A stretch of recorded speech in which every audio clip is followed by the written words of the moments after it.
My own family called me useless, then handed me the file that would destroy them. Don't look so hopeful, Nolan. My stepfather's voice sliced through the soft crackle of the fireplace. Calm, practiced, humiliating. You're always waiting for scraps. It's uncomfortable to watch. We were gathered in the dining hall of the family's winter lodge in Snowmass. The windows framed a valley buried in silver snow. Crystal glasses reflected the chandelier like a constellation. Everything here whispered wealth, except the way I was treated. My great-uncle, Elliot, sat at the head of the table. He looked thinner than last year, wrapped in a wool cardigan far too big for his shrinking frame. In front of him lay 3 sealed envelopes. One by one, he handed them out. First to Calvin, my older sibling, the favorite. Then to Lydia, the golden child. Finally, to me. The paper felt heavy. Before I could open it, my stepfather Leonard plucked it straight from my hand. Oh, for heaven's sake, he laughed, glancing inside. Elliot, you're still playing with those closed accounts? Don't tease them with nonsense. He waved the check as if it were a grocery receipt and tossed it onto the table. Calvin didn't hesitate. He crushed his envelope into a ball and flicked it into the flames. Nice joke, uncle. Lydia followed, giggling, watching hers curl and vanish into ash. I didn't move. I looked at Elliot. For weeks everyone said he was fading, confused, fragile, barely aware. But for half a second, his eye tightened. A deliberate blink. A signal. Silently, I picked my check from the table, folded it carefully, and slid it into my pocket. No reaction. No protest. Inside, my pulse was violent. That night, I didn't sleep. I laid the envelope beside the lamp and stared at it until dawn turned the snow outside violet and gray. At 9 sharp, I walked into the local bank. No line. No waiting. The teller's name was Maribel. Calm eyes. Hands that moved like she trusted numbers more than people. I need this verified, I said, sliding the paper across. She typed. Paused. Typed again. My chest tightened. I waited for the polite smile, the apology, the word invalid. Instead, she nodded. It's legitimate. Funds available immediately. She printed the receipt and handed it over. Balance, $20,418. The extra dollars were mine. Freelance leftovers. The rest was real. I sat in my car in the parking lot and stared at the paper like it might dissolve. For them, 20,000 meant a weekend. For me, it meant oxygen.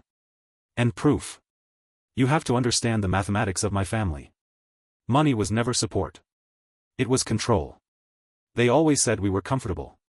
But whenever I needed help, software, equipment, certifications, the answer was discipline, lessons, responsibility. 2 years earlier, I lived in a basement studio in Boulder that smelled of wet concrete and dust. I ate noodles 5 nights a week because my design contracts barely covered licensing fees. I once asked my stepmother, Veronica, for a small loan. $2,000. To upgrade my rendering system so I could meet deadlines. She looked at me with patient disappointment. If you can't sustain your hobby, Nolan, perhaps you should find serious work. 2 days later, Calvin arrived in a brand new electric coupe. $70,000. No job. No company. Just vision. It's branding, Veronica explained. Image attracts opportunity. And then there was the trust. They told me my great-aunt had left me a protected inheritance. $720,000. Held safely until I was mature enough. They said I deferred it. They said I asked them to manage it. They said they were protecting me. Sitting there with the receipt, everything aligned. The cars. The vacations. The endless bailouts for Calvin's ideas. It wasn't family money. It was mine. And suddenly, the envelope wasn't kindness. It was a test. I drove straight to Elliot's private cottage. Not the main lodge, the small stone house in the woods everyone avoided. The door was unlocked. He sat by the window, watching snow drift through branches. You went to the bank, he said without turning. It cleared. He nodded. Good. Then you're still paying attention. I sat. The trust is gone, isn't it? I asked quietly. He exhaled slowly. I believe so. He explained how forged emails appeared. How records vanished. How guardianship papers were already being discussed behind closed doors. I can't accuse them without proof, he said. They'll declare me incompetent before sunset. My phone buzzed. A message from Veronica. Where are you? Calvin needs those presentation visuals now. Don't be difficult. I showed Elliot. He smiled sadly. They still think you belong to them. If I refuse, they'll cut me off, I said. Then let them, he replied. Freedom costs less than obedience. For the first time in my life, I typed one word. No. The replies came instantly. Ungrateful. Disloyal. Burden. I turned my phone off. And looked at the man who had quietly handed me the key. I'm in, I said. He nodded. Good. Then we let them prove who they are. Elliot didn't waste time. By noon the same day, he called Leonard. I sat across from him in the small study, surrounded by shelves heavy with legal volumes and first editions no one ever opened anymore. Outside, snow brushed the windows like soft static. I've been thinking, Elliot said into the receiver, letting his voice tremble just enough. I don't know how long I have left. I want to simplify things. Transfer the estate early. Avoid probate complications. There was a pause. Then Leonard's voice grew warm in a way that made my skin tighten. That's very wise, he said. We can come immediately. Not yet, Elliot replied. My attorney insists on a clean audit first. Bring the full accounting for Nolan's trust tomorrow at noon. Just to show everything is in order. After that, the rest transfers. Silence. Not confusion. Calculation. Of course, Leonard said. Everything is documented perfectly. The call ended. Elliot leaned back. Now, he said calmly, we wait to see what they invent. They didn't disappoint. By late afternoon, my old access to the family cloud began lighting up. Upload notifications flickered across my screen like heartbeats. Trust_overview_final. PDF. Bank_statement_revised. JPG. Ledger_summary_V3. Docs. They were building a reality. In real time. For years, I'd been the one who fixed their devices, recovered their passwords, synced their backups. They never changed credentials because they never imagined I'd be more than background noise. To them, I wasn't intelligent. I was useful. And usefulness never threatens power. At 11:43 p.m., the final file arrived. Trust statement, official. PDF. I downloaded it. At first glance, it was flawless. Correct logos. Accurate addresses. Professional layout. Balance, $720,000. Anyone else would have accepted it. But I don't see documents. I see geometry. Design isn't art. It's measurement. Alignment. Spacing. Hierarchy. I zoomed in. 300%. 500%. 800%. And there it was. A fraction of a mistake. The dollar sign floated 1 pixel too low. The 6 sat slightly higher than the zeros. Kerning inconsistent. Then the font. They had used Arial Regular. The bank used a proprietary Helvetica variant that hadn't changed in 12 years. They hadn't known that. Because they never believed typography mattered. I overlaid a grid. The columns drifted by 3 pixels. A copy and replace job. Then I opened the metadata. Created, yesterday, 11:38 p.m. Application, Adobe Photoshop CS6. Author, Leonard's MacBook. They hadn't forged a document. They had signed it. Digitally. I saved everything. The file. The metadata report. A comparison from an authentic statement. Then I closed the laptop and looked at Elliot. They forged it, I said. Poorly? Yes. He smiled faintly. Good. Mistakes are more honest than confessions. The next morning, we entered Sterling and Hale. Glass walls. Mahogany table. Snow swallowing the skyline beyond the windows. Arthur's attorney, Mr. Whitaker, sat waiting. Elliot took the chair beside him, suddenly frail again. At exactly noon, the doors opened. Leonard entered first. Veronica followed. Perfect coats. Perfect posture.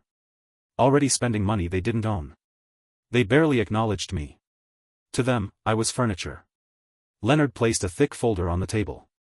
The complete accounting, he announced. The trust has grown responsibly. Nolan's future is well protected. Elliot adjusted his glasses. Nolan, he said softly. Put it on the screen. I'd like to see clearly. Leonard hesitated. Then waved dismissively. Go ahead. I connected the cable. The balance filled the wall. $720,000. Leonard smiled. And then I spoke. You always said design was just decoration, I said calmly. Let me show you what it really measures. I zoomed. The grid appeared. The font overlay replaced theirs. Wrong typeface, I said. Incorrect baseline alignment. Kerning inconsistent with bank standards. The room froze. Veronica stood. This is absurd. Let's ask the file, I replied. Metadata filled the screen. Author, Leonard's MacBook. Created, last night. Application, Photoshop. Leonard went pale. You forged a financial record, I said quietly. That's federal fraud. Elliot straightened. I suspected theft, he said. Now I have proof. Whitaker opened a folder. Fraud voids inheritance, he read. Both present guardians forfeit claims. Security arrived. Veronica grabbed my sleeve. We're your family. No, I said softly. I was just your assistant. And the assistant just resigned. That night, I didn't feel triumph. I felt silence. The kind that comes when noise finally stops. 6 months later, the funds were restored. The estate bypassed them entirely. I opened a firm specializing in forensic document analysis. Elliot moved to the coast. We spent Christmas watching waves instead of fires. Leonard sent one message. I never opened it. The days after the meeting passed in an unnatural quiet. Not peace. Silence. The kind that follows an explosion no one else hears. I stayed at Elliot's stone house, far from the lodge, far from the family wing where voices used to echo with commands and expectations. The snow outside kept falling, covering tracks as if the mountain itself wanted to erase what had happened. No calls. No messages. For the first time in my life, no one was summoning me. And that absence felt heavier than any insult. Elliot recovered faster than I expected. Once the pressure lifted, once he no longer had to pretend to be confused or weak, the sharpness returned to him almost completely. He walked without assistance, read without squinting, corrected his nurses when they missed details. The illness hadn't vanished. But control had returned. And control changes how sickness behaves. One afternoon, 3 days after the confrontation, he asked me to join him in the study. The fire was lit. Papers lay arranged with meticulous care. I need to tell you something, he said. Not gently. Precisely. For years, I suspected what they were doing. Not the exact numbers, but the pattern. Withdrawals disguised as investments. Transfers labeled as management fees. He looked at his hands. I didn't act because I was afraid. Of them? I asked. Of losing you, he replied. I frowned. They were already using you as leverage. Phone bills. Leases. Insurance. They kept you dependent so you wouldn't question ownership. He exhaled slowly. If I accused them without proof, they would have isolated me. Declared me unfit. And they would have convinced you I was confused. The thought chilled me. You waited, I said. I waited for the one person they underestimated enough to see clearly. The legal process moved quickly. Faster than anyone expected. Because once fraud is documented, wealth changes hands with frightening efficiency. The trust was frozen. An independent audit confirmed every unauthorized transfer. $714,000. Spent on Jacobs' incubators. Veronica's investments. Private travel. Personal accounts. It wasn't borrowing. It was systematic extraction. Whitaker filed formal charges. Leonard and Veronica weren't arrested. Not yet. But they were removed from all fiduciary authority. Permanently. Their accounts were seized pending restitution. Their credit lines collapsed overnight. Status evaporates faster than money. 2 weeks later, the family attempted reconciliation. Not apologies. Negotiations. Veronica arrived first. No fur coat this time. Just wool. Let's speak privately, she said. We sat across from each other in the same dining room where they once mocked the Czechs. She didn't waste time. Your position has changed, she said. So has ours. Yes, I replied. We can fix this, she continued. Quietly. No charges. No press. You'll receive your full trust plus interest. We'll step away from management. And? I asked. And we remain family. I studied her. This woman who had called me talentless, dependent, impractical. You never saw me as family, I said calmly. You saw me as inventory. Her jaw tightened. You think you've won, she said. But wealth isolates. No, I replied. Control isolates. I'm just free now. She left without shaking my hand. Leonard tried next. He sent an email. 3 pages long. Legal language. Emotional appeals. Shared memories he suddenly remembered. At the end. You don't understand how difficult Jacob's situation is. We did what we had to do. I didn't reply. Because explanation is not restitution. The consequences unfolded quietly. No scandals. No headlines. Just subtraction. Their names disappeared from boards. Invitations stopped. Credit froze. The lodge wing they once controlled was closed permanently. Jacobs' projects collapsed within months. Investors fled when background checks revealed misappropriated funds. By spring, the family hierarchy no longer existed. Only individuals. And distance. My life changed slower. Not dramatically. Deliberately. I paid off my lease. Closed every account tied to them. Opened new lines in my own name. For the first time, every dollar I earned and owned belonged only to me. No permission. No explanations. No debt disguised as care. Elliot transferred full control of my trust 6 weeks later. Not ceremonially. Efficiently. When the balance appeared on my screen, I didn't cry. I closed the app. Money wasn't victory. Autonomy was. The firm came later. Almost by accident. Word spread. An attorney mentioned my audit. Another referred a case. Then a bank. Soon I was analyzing forged contracts, altered wills, manipulated digital records. I didn't chase clients. They found me. Because fraud leaves patterns. And patterns are my native language. One evening, months later, Elliot and I sat watching the ocean. Do you regret it? He asked. What? I said. Ending the family. I considered. No, I replied. I ended the fiction. He smiled. That costs less in the long run. I never heard directly from Jacob. But once, I saw him in a cafe near the courthouse. Older. Tired. Normal. He didn't recognize me. That was my favorite part. Spring arrived quietly in the mountains. Snow receded from the stone paths, revealing gravel that had been hidden for months. Meltwater traced thin lines down the windows, slow and deliberate, like time finally choosing to move forward. I had returned to the city by then. Not to escape. To build. My apartment was small but intentional. No borrowed furniture. No inherited china. Every object chosen because I wanted it there. For the first time, my life did not feel temporary. It felt owned. The legal proceedings unfolded in layers. Not dramatic. Relentless. Whitaker worked with an efficiency that bordered on elegance. He never raised his voice. Never threatened. He simply let documents speak. Every forged statement. Every unauthorized transfer. Every falsified email. Each file stacked upon the next until denial became mathematically impossible. Leonard and Veronica retained elite counsel. They argued incompetence. They argued miscommunication. They argued family misunderstandings.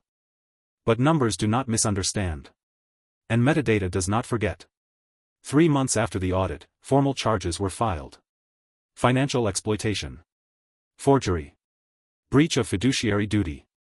Conspiracy. Not sensational. But devastating. Their passports were surrendered. Assets frozen. Properties flagged. Their remaining accounts placed under court supervision. And most importantly, they lost access to Elliot. Completely. No visits.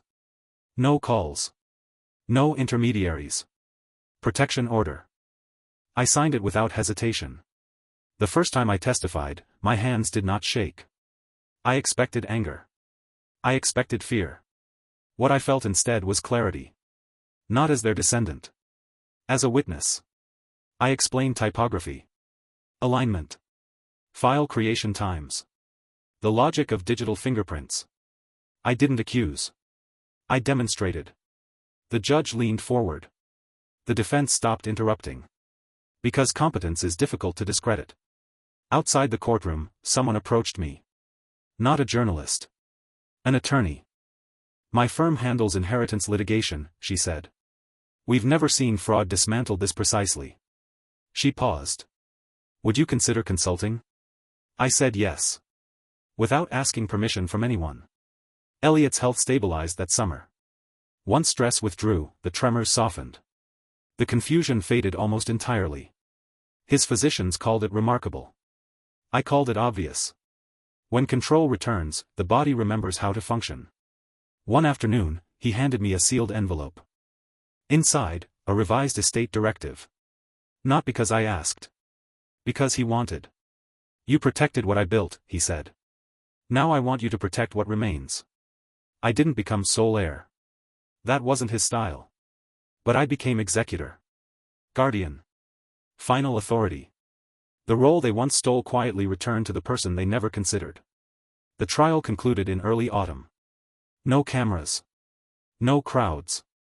Just conclusions. Leonard accepted a plea agreement. 5 years suspended sentence. Full restitution. Lifetime prohibition from managing trusts or estates. Veronica refused. She went to trial. Lost. Sentenced to 18 months for fraud and obstruction. Not prison. A minimum security facility. Enough to change status permanently. When the verdict was read, I did not look at her. I looked at the judge. Because justice is not personal. It is procedural. Afterward, Whitaker met me in the corridor. You understand, he said carefully, that some families never recover from this. I know, I replied. Does that trouble you? I considered. No, I said. Families recover when truth enters. Systems collapse when lies are exposed. This was a system. He nodded. The firm grew. Slowly. Deliberately. Banks referred complex cases. Courts requested analysis. Attorneys asked me to verify documents before litigation. I didn't advertise. Reputation traveled ahead of me. People who had lost inheritances. People erased by signatures. People who were told they were careless, irresponsible, incapable. They came with files. I gave them clarity. And clarity, I learned, is a form of justice that does not fade. One evening, months later, I received a letter. Handwritten. From Veronica. Not apologies. Not excuses. 1 page. You always saw details we ignored. Perhaps that was the mistake. I didn't reply. Because recognition after consequence is not reconciliation. It is history acknowledging error. Elliot and I celebrated his birthday that winter. Quiet dinner. No extended table. No hierarchy. Just warmth. At the end of the evening, he said something I will never forget. They never defeated you, he said. They only delayed the moment you would see yourself clearly. I smiled. That moment was expensive, I replied. Yes, he said. But permanent. Winter returned slowly. Not with storms, but with stillness. The city quieted in the way only cold can teach it to, traffic softened, sidewalks emptied, conversations shortened. I found myself walking more, not to reach places, but to think. For years, movement had meant escape. Now it meant reflection. The firm relocated that season. From a shared office to a space that belonged entirely to me. Glass walls. Natural light. A long wooden desk I chose myself. No plaques. No trophies. Just order. The first morning there, I unlocked the door alone and stood in the center of the room longer than necessary. Not because I was proud. Because I was unfamiliar with stability. Clients came with similar stories. Different families. Same patterns. Accounts quietly drained. Signatures added in haste. Promises replaced by spreadsheets. What struck me most wasn't greed. It was justification. Everyone who stole believed they were entitled. That belief was the true disease. I never lectured. I simply showed structure. And structure does something interesting. It removes narrative. Elliot visited often. Not as a patient. As a mentor. He brought books. Legal histories. Old case notes from before I was born. You have instinct, he said one afternoon. But instinct without patience becomes ego. So I learned patience. I learned when to wait. When to let others reveal themselves. The lesson he had taught me without knowing: silence is not weakness if it is chosen. One evening, as snow fell softly against the office windows, I received a call from the corrections liaison. Veronica had requested supervised contact. Not reconciliation. Not forgiveness. A single conversation. "Do you wish to accept?" the liaison asked. I didn't answer immediately. Because curiosity and closure are not the same. After a long pause, I said yes. Not for her. For myself. The visitation room was smaller than I expected. White walls. Metal table. 2 chairs. She entered thinner. Not frail. Just reduced. No makeup. No jewelry. For the first time in my life, she looked ordinary. She sat. Folded her hands. Did not speak. Neither did I. The silence lasted almost a full minute before she finally said, "You were never supposed to be this capable." The sentence was not cruel. It was honest. "I know," I replied. She nodded slowly. "We thought you needed control."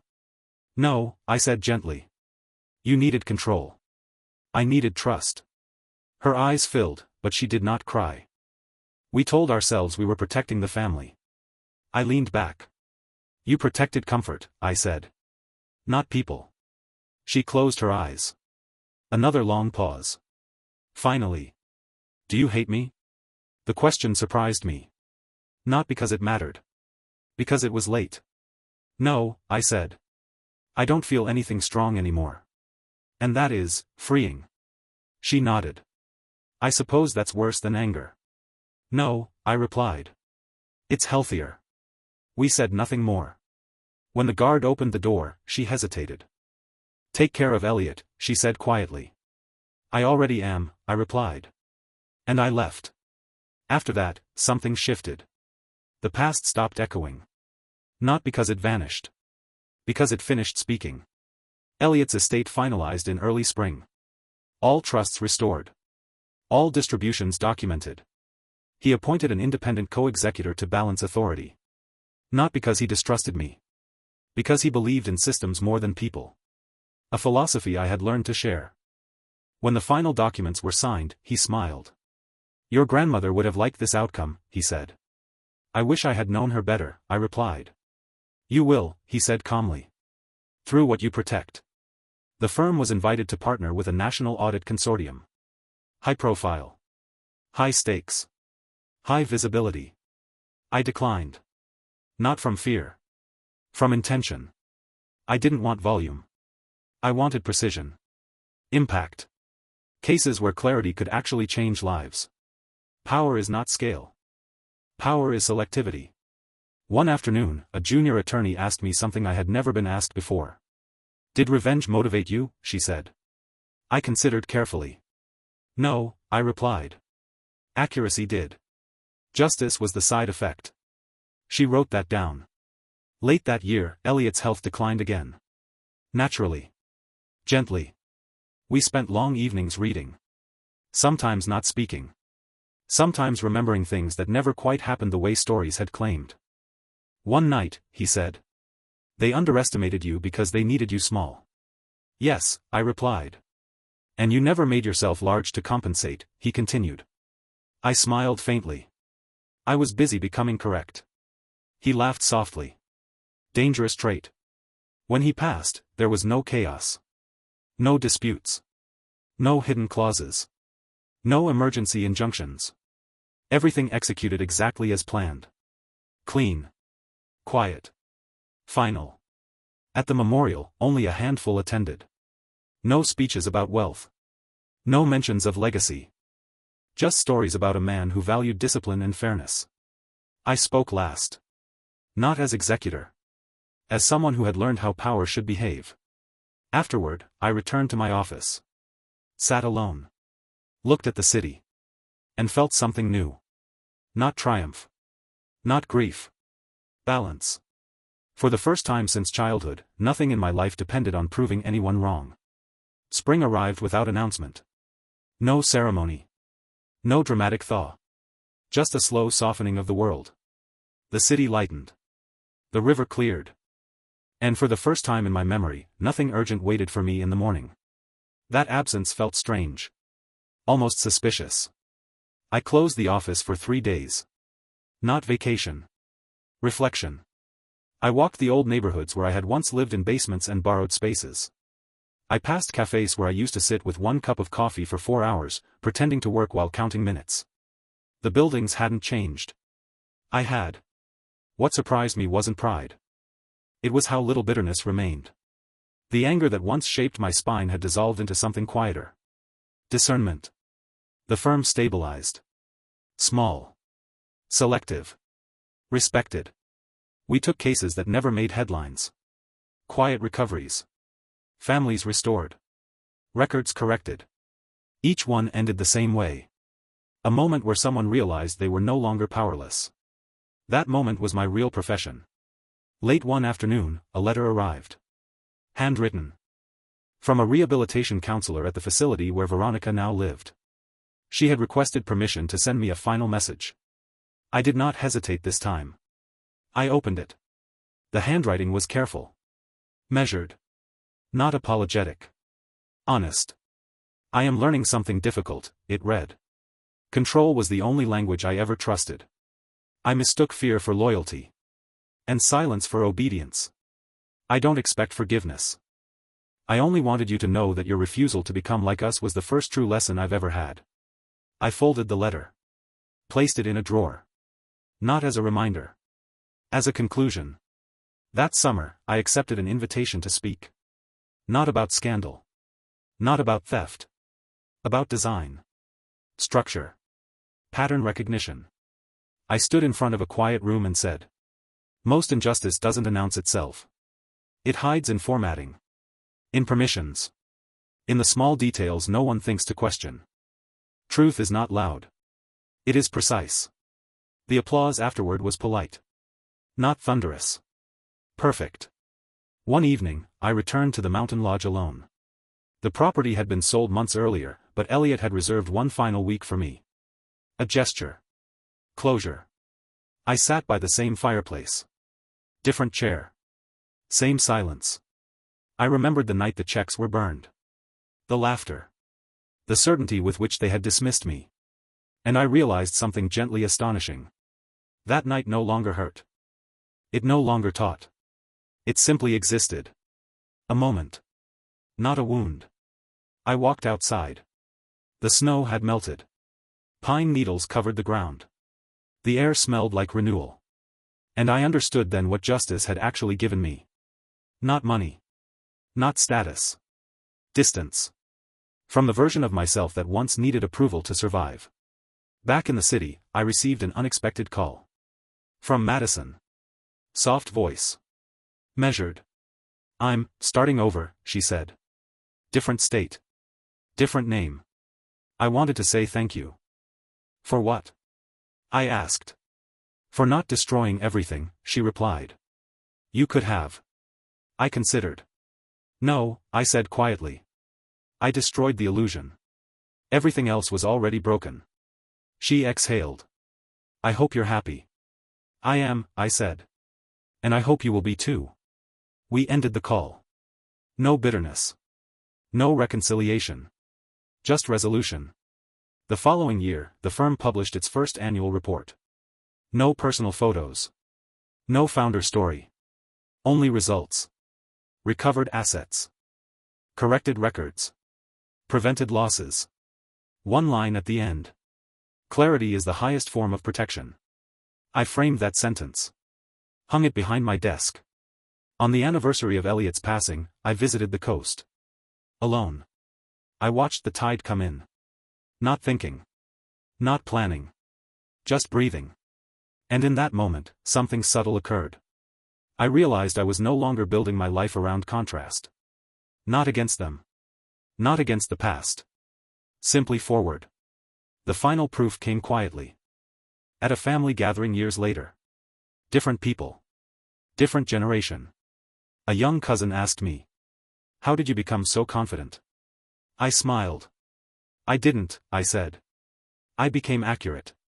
She laughed. Not understanding. Yet.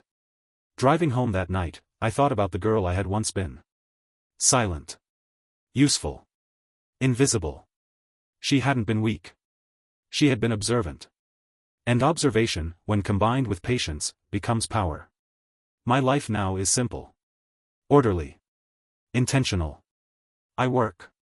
I protect. I rest. No one controls my access. No one edits my reality. No one decides my worth. Justice never arrived with noise. It arrived with alignment.